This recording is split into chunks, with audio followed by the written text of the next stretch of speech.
What concerns you about potentially derailing the Browns season in 2021? What do you think, boy, if this happens, it could be, it could be devastating for the Browns' expectations in 2021?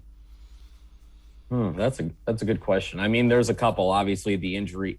I mean, the number one obviously jumps out is like if Baker Mayfield gets injured, or if Nick Chubb's out, Jarvis Landry's out, any of those big names on offense that miss time.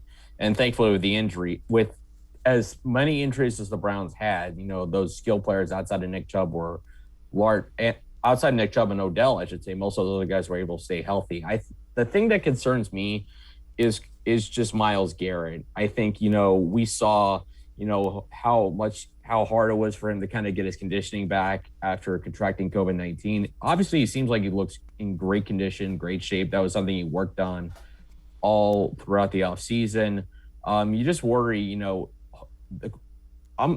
it's not talked about as much, but just hopefully for the Browns, he gets back to 100%. He gets back to being that guy that you hope to see, that we saw at the beginning of last season, getting strip sacks, and I think it was 3 consecutive games.